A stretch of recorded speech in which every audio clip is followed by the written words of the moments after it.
ان عدۃ الشہور عند اللہ 12 شہرا فی کتاب اللہ یوم خلق السماوات والارض منها 4 حرم وقال النبی صلی اللہ علیہ وسلم شعبان الشہر ورمضان الشہر اللہ او کما قال علیہ الصلاۃ والسلام۔ بزرگان محترم اور عزیز دوستو، کسی نے کہا ہے کہ صبح ہوتی ہے، شام ہوتی ہے، عمر یوں ہی تمام ہوتی ہے۔ ہر گزرتا ہوا دن ہمیں موت سے اور قبر سے قریب کرتا جا رہا ہے، اور ہم دنیا سے، دنیا میں رہنے والوں سے اور دنیا میں جو کچھ ہے اس سے دور ہوتے جا رہے ہیں۔ کوئی دن ایسا نہیں ہوتا جس میں لوگ دنیا سے نہ جاتے ہوں۔ ابھی 2 دن پہلے بڑے قبرستان میں جانا ہوا تھا، ایک میت میں ہم لوگ آفس میں بیٹھے ہوئے تھے، تو جو شخص میت کا اندراج کرتا ہے کہ آج کس کا انتقال ہوا، اس کے آدھار سے رجسٹر میں انٹری کی جاتی ہے کہ اس کا انتقال ہو گیا، اور اس کا میت کا داخلہ کارپوریشن سے ملے، وہ پیپر تیار کر کے کارپوریشن میں جمع کروایا جاتا ہے۔ یہ ان کی ڈیوٹی اور ذمہ داری ہے۔ اس نے بڑی حیرت سے کہا کہ کل کوئی میت نہیں آئی، اور تقریباً 14 سال کے بعد ایسا دن آیا کہ 24 گھنٹے میں کوئی میت نہیں آئی، یعنی بڑے قبرستان میں۔ اور قبرستانوں میں میت آئی تو 14 سال کے بعد بڑے قبرستان میں ایک دن ایسا گزرا کہ کوئی میت نہیں آئی۔ حیرت کے ساتھ یہ بات اس نے مجھے بتائی۔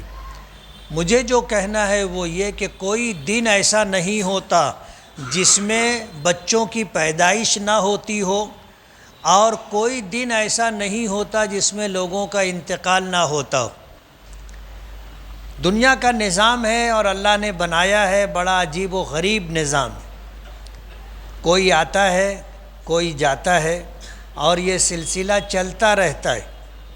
میں نے پیچھے ایک بات کہی تھی کہ آج تم کو جو لوگ جانتے ہیں، ہم کو جو لوگ جانتے ہیں، اگر ہم میں سے کسی کا انتقال ہو گیا تو ہمارے انتقال کے بعد وہ لوگ جو ہمیں جانتے ہیں کبھی کبھار ہمیں یاد کریں گے، کبھی تذکرہ ہوگا، لیکن جب ہمارے جاننے والوں کا حلقہ بھی چلا جائے گا تو پھر دنیا میں کوئی ہمیں یاد کرنے والا، جاننے والا نہیں ہوگا۔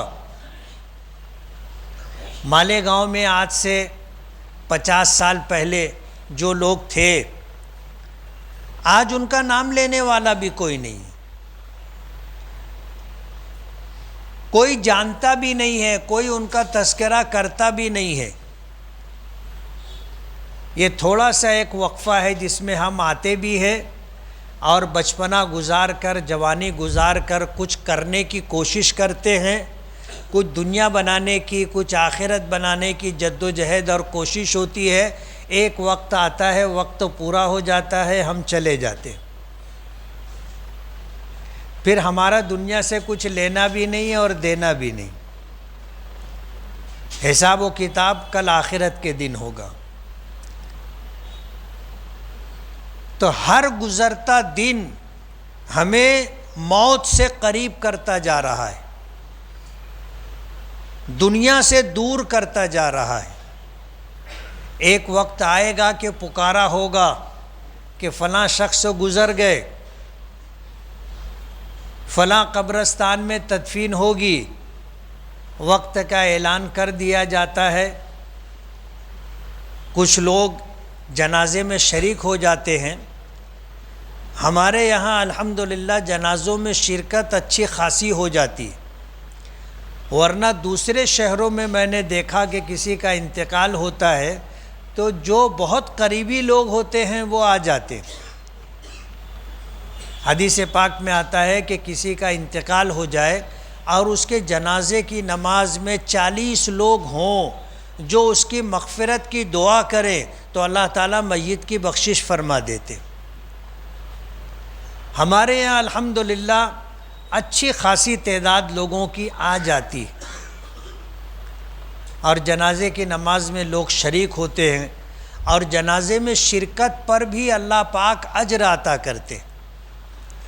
میت کو کاندھا دینا، اس کے ساتھ اس کی مشایعت کرنا، قبرستان تک ساتھ لے جانا، پھر اس کی نماز جنازہ پڑھنا، پھر اس کی تدفین میں شریک رہنا، پھر مرحوم سے متعلقین کو تعزیت پیش کرنا، یہ سلسلہ ہمارے یہاں ہے، اور الحمدللہ اللہ نے اس پر اجر رکھا ہے، یعنی یہ بیکار عمل نہیں ہے، بیکار عمل نہیں ہے۔ حدیث پاک میں آتا ہے کہ جو شخص کسی کے جنازے میں شریک ہو اور میت کی نماز جنازہ پڑھ لے تو اس کو 1 قیراط اجر ملتا ہے، اور تدفین میں یعنی قبر میں رکھنے کے بعد اس کی تدفین تک رہے تو اس کو 1 قیراط اجر ملتا ہے، یعنی جو نماز جنازہ میں اور میت کی تدفین میں شریک رہے اس کو 2 قیراط اجر ملتا ہے۔ حضرت عبداللہ ابن عمر رضی اللہ تعالی عنہ مشہور صحابی، اور اتباع سنت میں ان کا ایک اپنا مقام ہے، نبی کریم صلی اللہ علیہ وسلم کے قریب رہنے کی کوشش کرتے تھے، جب تک شادی نہیں ہوئی تھی مسجد نبوی میں سویا کرتے تھے۔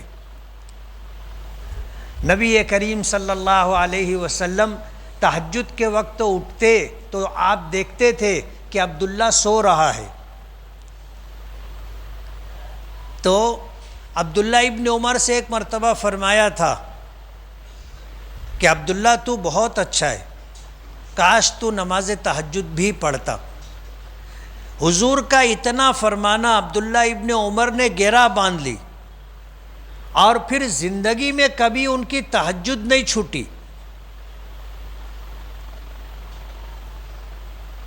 حضور پاک صلی اللہ علیہ وسلم نے فرمایا فَإِنَّهَا دَعْبُ الصَّالِحِينَ، تہجد کی نماز پڑھنا اللہ کے نیک بندوں کا طریقہ ہے۔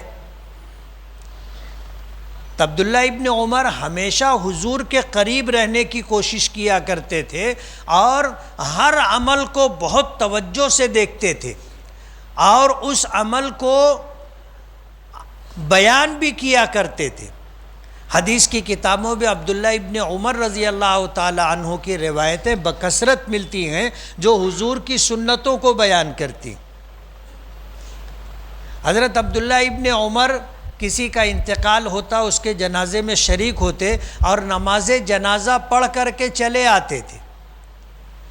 ایک مرتبہ ایسا ہوا کہ نبی کریم صلی اللہ علیہ وسلم کا یہ فرمان سنا کہ جو نماز جنازہ پڑھتا ہے اس کو 1 قیراط اجر ملتا ہے، اور جو تدفین میں شریک رہتا ہے اس کو 1 قیراط ملتا ہے، جو دونوں میں شریک رہے اس کو 2 قیراط اجر ملتے ہیں۔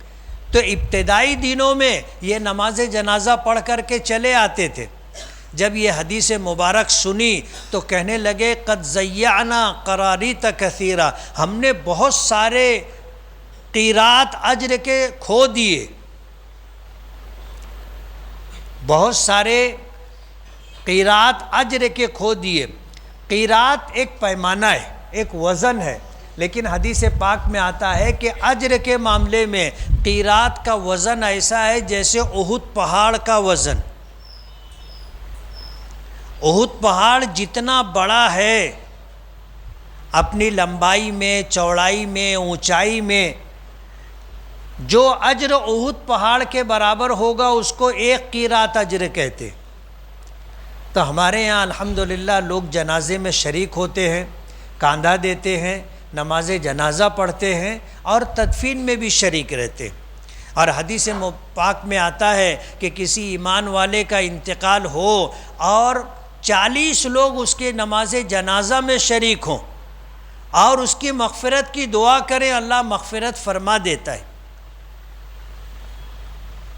مالیگاؤں میں ایک مرتبہ رات میں 1:30 کے قریب مجھے ایک فون آیا، بارش کا موسم تھا، فون آیا۔ اب ظاہر بات ہے اتنی رات کو اگر کوئی فون ہوگا تو ایمرجنسی ہوگی، ضروری فون ہوگا، تو میں نے فون ریسیو کیا تو ایک بچہ کہنے لگا کہ میرے والد کا انتقال ہو گیا ہے اور ابھی میت اٹھائیں گے، تو آپ آ کے نماز جنازہ پڑھا دیتے تو اچھا ہوتا، ہم گھر والوں کی یہ خواہش ہے۔ میں نے کہا ٹھیک ہے، میں آ جاتا ہوں۔ تو میں اٹھا، وضو کیا، کپڑے وغیرہ پہنا، بارش ہونے لگی اور بارش اتنی شدید ہو رہی تھی، تیز بارش ہو رہی تھی کہ نکلنے کی ہمت نہیں ہو رہی تھی، لیکن وعدہ کر لیا تھا تو میں قبرستان پہنچا۔ وہ میری زندگی کا پہلا اتفاق تھا کہ جنازے میں جو لوگ آئے تھے ساتھ میں، مجھے ملا کر کے 14 لوگ تھے۔ اب ظاہر بات ہے بے وقت جنازہ لایا گیا، رات کے 2 بجے، 2:30 سوا 2 بجے، اور پھر تیز بارش ہو رہی تھی۔ جنازے میں 13 لوگ تھے، میں پہنچا تو میں 14واں شخص تھا۔ تو مجھے کسی شاعر کا ایک شعر یاد آ گیا کہ شور ماتم ہے جنازے پہ نہ ہجوم احباب، شور ماتم ہے جنازے پہ نہ ہجوم احباب، کتنا خاموش غریبوں کا سفر ہوتا ہے۔ ظاہر بات ہے اگر بے وقت جنازہ نہیں لایا گیا ہوتا تو زیادہ لوگ ہوتے۔ ہمارے یہاں تو خیر غریب امیر کا فرق نہیں ہے، مگر عموماً غریبوں کی خوشیوں میں اور غریبوں کے دکھ اور غموں میں کم لوگوں کی شرکت ہوتی ہے۔ شاعر نے اسی پس منظر میں کہا کہ شور ماتم ہے جنازے پہ نہ ہجوم احباب، کتنا خاموش غریبوں کا سفر ہوتا ہے۔ اور کبھی ایسا ہوتا ہے کہ اس کا الٹا بھی ہو جاتا ہے۔ لکھنؤ کا ایک واقعہ ہے، ایک درزی تھا، ٹیلر، قبرستان کے قریب راستے میں اس کی دکان تھی۔ جب کسی کا جنازہ آتا وہ اپنا کام سمیٹ کے دروازہ بند کر دیتا اور جنازے میں قبرستان تک ساتھ میں جاتا، جنازے میں شریک رہتا۔ کسی نے اس سے کہا کہ ہر جنازے کے ساتھ تم چلے جاتے ہو؟ تو اس نے کہا کہ ہاں، میں لکھنؤ کا رہنے والا نہیں، لکھنؤ میرے لیے پردیس ہے، میرا وطن کوئی اور ہے، میں یہاں لکھنؤ میں ہوں روٹی روزی کے لیے، میں اس لیے جنازے میں شریک ہوتا ہوں کہ جب میرا انتقال ہوگا تو لوگ بھی میرے جنازے میں شریک رہیں گے، اس لیے ہر میت میں شریک ہو جاتا ہوں، کاندھا دیتا ہوں، نماز جنازہ اور تدفین تک شریک رہتا ہوں، اس آس اور امید پر کہ جب میرا انتقال ہوگا تو لوگ میرے جنازے میں بھی شریک رہیں گے۔ دیکھو، نیت ہوتی ہے ایک شخص کی، کیا ہوگا وہ کل کی بات ہے، لیکن ایک عمل کرنے والے کی نیت ہوتی ہے۔ حدیث پاک میں آتا ہے نیت المؤمن خیر من عملہ، بسا اوقات ایسا ہوتا ہے کہ ایمان والے کی نیت اس کے عمل سے اچھی ہوتی، عمل اتنا اچھا نہیں ہوتا لیکن نیت بہت اچھی ہوتی، تو اس کی یہ نیت تھی۔ اب اتفاق کی بات، جس دن اس کا انتقال ہوا اس دن لکھنؤ کے بہت بڑے عالم اپنے زمانے کے حضرت مولانا عبدالحی لکھنوی رحمۃ اللہ علیہ کا انتقال ہوا تھا، اور ان کے جنازے میں دور دراز شہروں سے لوگ شرکت کے لیے آئے اور بہت بڑا ہجوم تھا۔ نماز جنازہ مولانا عبدالحی رحمۃ اللہ علیہ کی ادا کی گئی، اسی وقت اس درزی کا بھی جنازہ آ گیا۔ مولانا عبدالحی لکھنوی رحمۃ اللہ علیہ کے جنازے میں جتنے لوگ شریک تھے، بہت سارے ایسے تھے جو آئے لیکن جنازے کی نماز نہیں ملی، ہو چکی تھی، اور لوگ آ ہی رہے تھے، اسی میں اس درزی کا جنازہ بھی آ گیا۔ تو اعلان ہوا کہ بھائی ایک ایمان والے کا جنازہ آیا ہے، سبھی لوگوں سے گزارش ہے اس کے جنازے میں شریک رہے۔ تو جو لوگ مولانا عبدالحی لکھنوی رحمۃ اللہ علیہ کے جنازے کے لیے آئے تھے، انہوں نے اس درزی کا جنازہ بھی پڑھا، اور ان لوگوں نے بھی شرکت کی جو مولانا عبدالحی لکھنوی رحمۃ اللہ علیہ کی جنازے کی نماز میں شریک نہیں ہو سکے تھے۔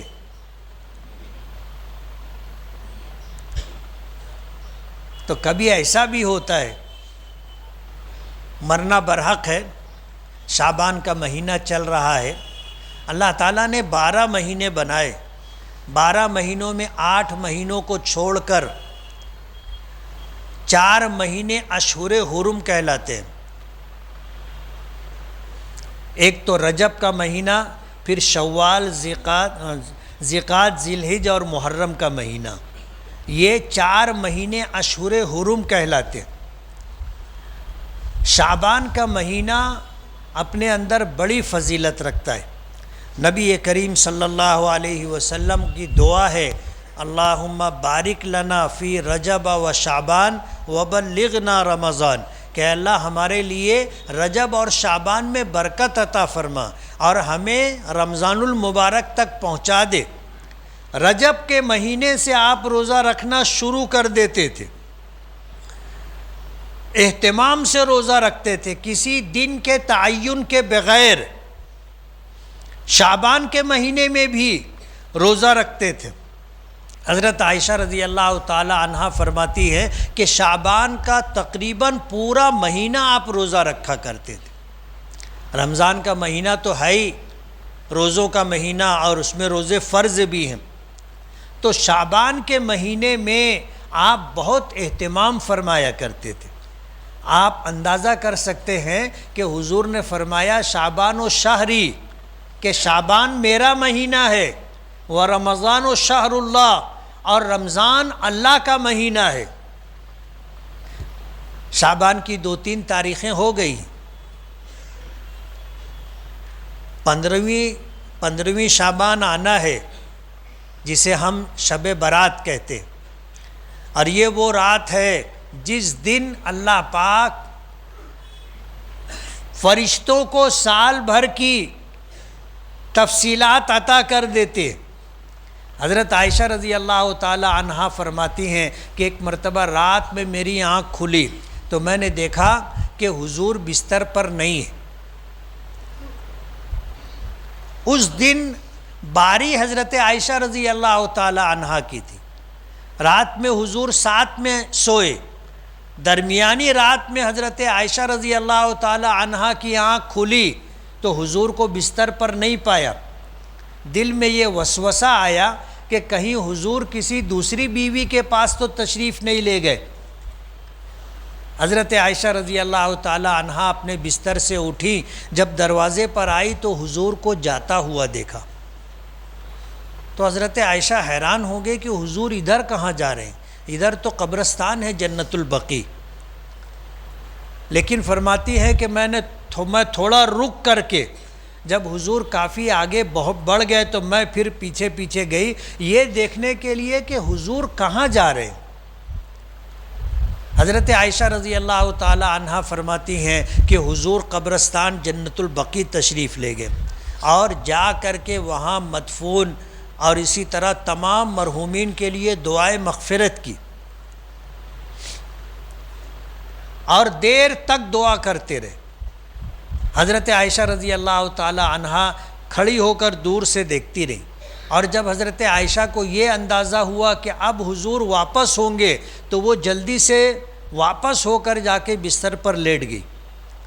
حضور پاک صلی اللہ علیہ وسلم جب حجرہ مبارکہ میں تشریف لائے تو حضرت عائشہ رضی اللہ تعالی عنہا تیز تیز چل کر کے آئی تھیں، تو سانس چل رہا تھا زور زور سے۔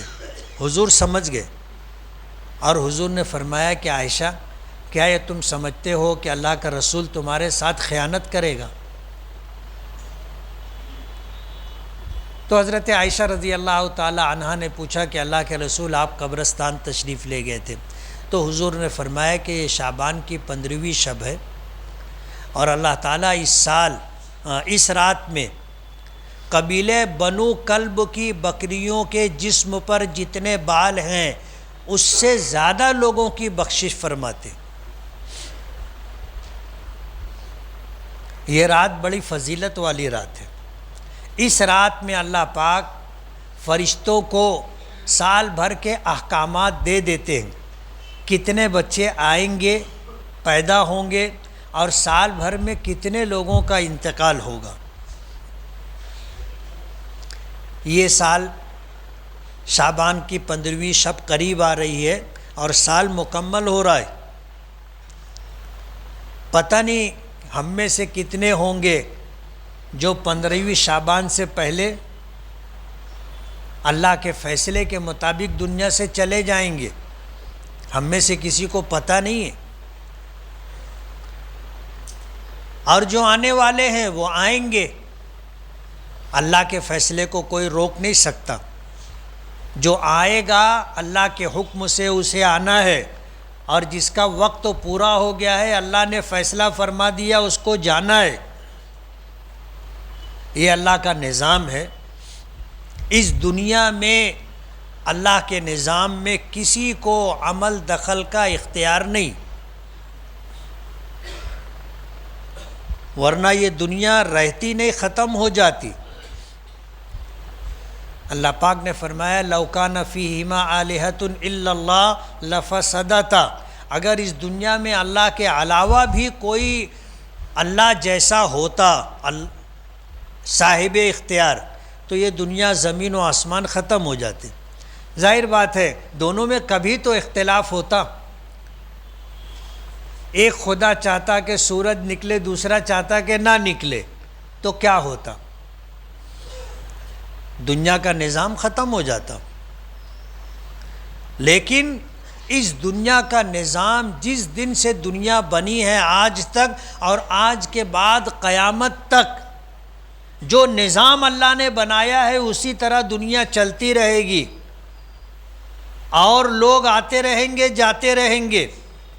آنے والوں میں کچھ لوگوں کو اختیار ملے گا، طاقت ملے گی، دولت ملے گی، شہرت ملے گی، حکومت ملے گی۔ کچھ ایسے بھی ہوں گے جو نان شبینہ کے محتاج ہوں گے کہ کھانے کے لیے روٹی بھی میسر نہیں ہوگی۔ لیکن کوئی ہمیشہ رہنے کے لیے نہیں آیا، سب کو جانا ہے۔ نبی کریم صلی اللہ علیہ وسلم شعبان کا پورا مہینہ روزہ رکھا کرتے تھے اہتمام کے ساتھ، اور رمضان کا مہینہ تو ہے ہی فرض روزوں کے لیے۔ اس لیے رجب کا مہینہ جو گزر گیا، خوش نصیب ہیں وہ لوگ جنہوں نے اس کی قدر کر لی۔ شعبان کا مہینہ آ گیا، چل رہا ہے، 2-3 دن گزر گئے، یہ وقت بھی گزر جائے گا۔ شعبان سے متعلق جو بات ہم نے اسی منبر و محراب سے کی تھی، ایسا لگتا ہے کہ کل کی بات ہے، جبکہ 1 سال پورا ہو رہا ہے۔ 1 سال پورا ہو رہا ہے۔ ہماری زندگی کا اتنا وقت گزر گیا، اب اللہ بہتر جانتا ہے کتنا وقت باقی۔ اس لیے خوش نصیب ہے وہ شخص جو زندگی کے ان اوقات کی قدر و قیمت کو پہچانے اور اپنی آخرت بنانے کے لیے اس کی فکر کرے۔ نبی کریم صلی اللہ علیہ وسلم اپنی زندگی کے آخری ایام میں کثرت سے استغفار پڑھا کرتے تھے، کثرت سے۔ آپ کو اندازہ ہو گیا تھا، آپ کو بتا دیا گیا تھا کہ آپ کا وقت پورا ہونے والا ہے، تو حضور پاک صلی اللہ علیہ وسلم بکثرت استغفار کیا کرتے تھے، اور اسی سے لوگوں نے اندازہ لگا لیا تھا، اور حضور نے لوگوں کو اشارتاً بتا بھی دیا تھا کہ اب میرے جانے کا وقت پورا ہو رہا ہے۔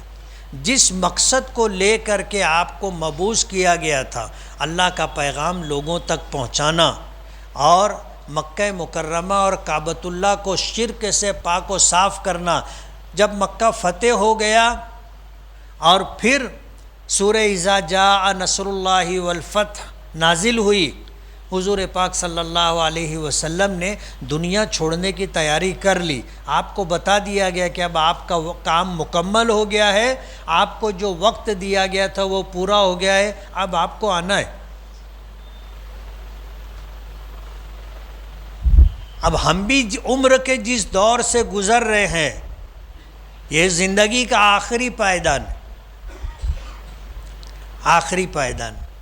کب بلانا آئے گا معلوم نہیں، لیکن آدمی ماضی کا محاسبہ کرے، پیچھے پلٹ کر کے دیکھے کہ کیا کمایا ہے کیا کھویا ہے، اور جو کمایا اس پر اللہ کا شکر ادا کرے، اور جو ہم سے وقت ضائع ہو گیا، نیک اعمال ہم سے نہیں ہو سکے، اس پر اللہ سے معافی تلافی کرے. جو نافرمانیاں گناہ ہو گئے اس پر اللہ تعالیٰ سے توبہ و استغفار کرے.